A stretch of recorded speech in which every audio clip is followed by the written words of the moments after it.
In the words of Nelson Mandela, education is that's key to unlocking the potentials of every nation. It is so sad that years and years on, we still don't have it right in this country when it comes to education. That leads me to our discuss today, which is education, fixing a decaying industry. And we're trying to look at what will happen 2023 to 2027. With me in the studio to discuss this is an educationist, Okeyefun Ajayi. How you doing? I'm doing very well. It's good to have you. Yeah, same here. Thanks for All right, so Nigeria is infamous for having the highest number of out-of-school children. Yeah. And every single year, the allocation, the national allocation is always very infinitesimal and you can barely do anything. We're in and out of ASU strike every now and then. It's just really tiring. The public educational system has gotten so weak that, you know, the private sector seems to be carrying that weight. And no matter how much we want to lay all of that responsibility on the private sector, there's still a lot of people that require education and don't have the funds to access quality education via the private schools, right? So I think where did we even get it wrong in the first place? At what point in our national history did we go wrong?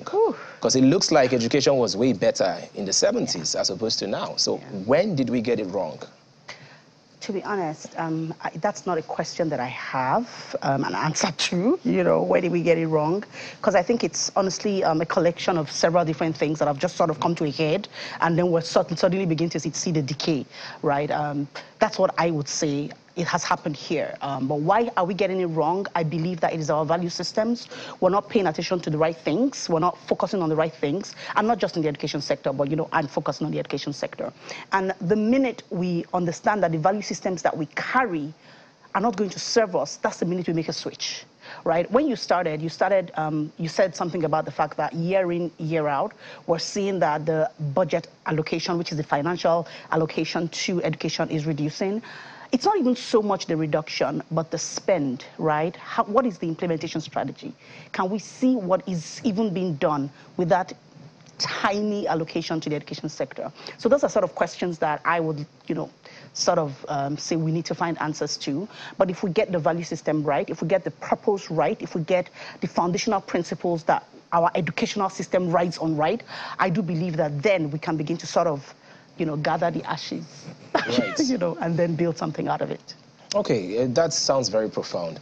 Why is it that we haven't implemented some of, you know, all of the policies, all of the monies being invested? So is it necessarily the inability of the government to provide adequate funds, or the inability of the governing bodies of our educational system to actually utilize those funds?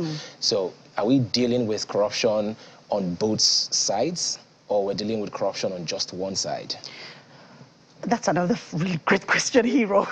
You seem to have quite a number of really good questions today. The reality is, perhaps we can say that it's a mix of several different things. So when you talk, these questions, of course, are fully directed to the public sector.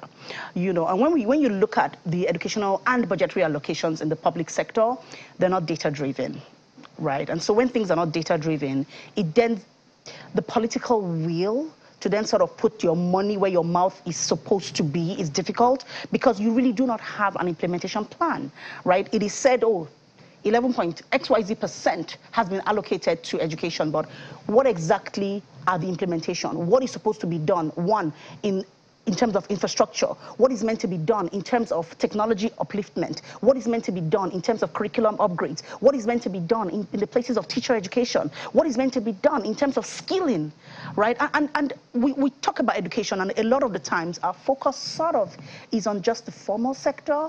We do have the informal sector, which I believe carries a lot of weight in this country. We need to honestly begin to move into that space where education is community driven.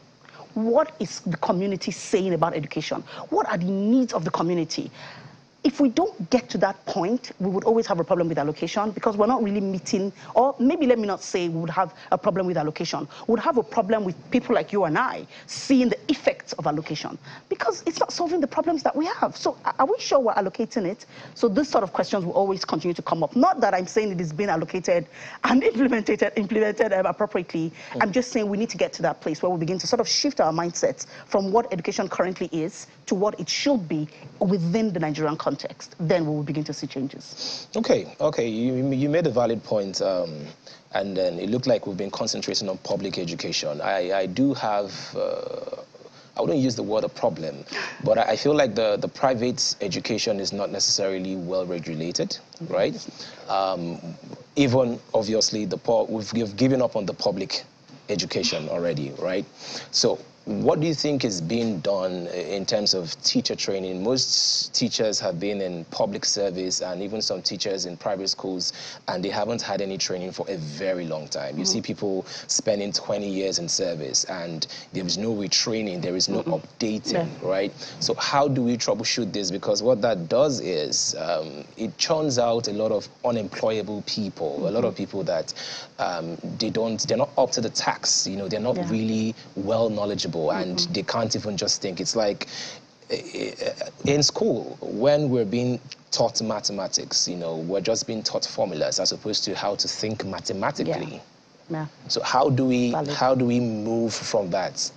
How do we ensure that the private education is regulated, also the public education, the teachers that have been there for a very long time are retrained and updated? Again, fantastic conversation that you have just started. The first thing is regulation, right? What are we regulating? Are we regulating the standards? Are we regulating academia? Are we regulating the informal sector? You know, what exactly is it that we're regulating? We sort of need to have a blueprint for that. But then if we say to ourselves, let us regulate, like you just said, teacher education. Again, the teacher education, what is happening within the teacher education circles, is that what should be happening, right? Who are these teachers? What they're doing in the classroom, or what they're being taught to do in the classroom, does it truly have an effect for the students that we have today and the workplace, what the workplace needs today? The answer is no.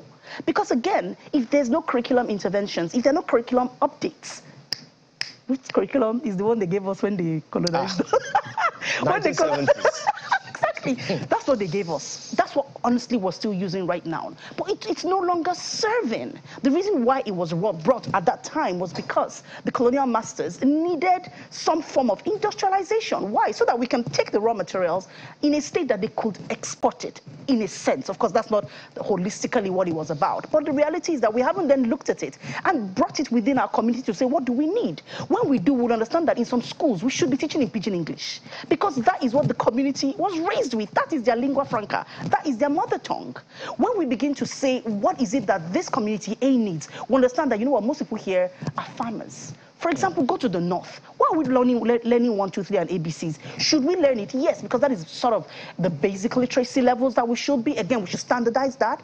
Public and private should be the same. Because I have money for a private school and my sister doesn't have money for a private school, doesn't necessarily mean that our children shouldn't be at par when they come out. It shouldn't be that way, you know. So when we sort of standardize when we sort of agree on what the standards should be, we then look into teacher education and again, data-driven and say, what is it that we're not teaching these teachers? At that point in time, Hero, what you'll begin to see is that we'll begin to fine-tune the systems to respond to the needs of the society. Once we do that, what is happening in the schools, in the classrooms, will begin to align because the children that are coming out from primary school into secondary school, into the university, and finally into the world would have what it takes to actually be self-serving members of the community. Right. I see you're asking me to stop. No, not at all. I'm actually enjoying the conversation. And, you know, when you said that sometimes education should be in pidgin language, should be in local languages, I just thought of China. You know, you won't go to China and they're, you know, teaching them in English. So it's easier for them to sort of grasp because the first hurdle will be to even understand the English in the first place. So how do you teach somebody about a subject when the person does not fully understand English? I understand. So finally, on the final note, what do you think can be done about the future teachers. You know, I don't understand why the cutoff mark or the pass mark to study education is way lower than almost every other course. So if you're entrusting the future of young Nigerians into these people, right, into their hands, and they don't even necessarily need to score so high in their exams for them to get into the university or college of education or whatever, to study how to teach other people. So I think that's a fundamental problem. What do you think we can do about that in the final notes? Yeah, something that we really quickly need to be able to do about that is to say to ourselves, who do we want to attract into the education sector?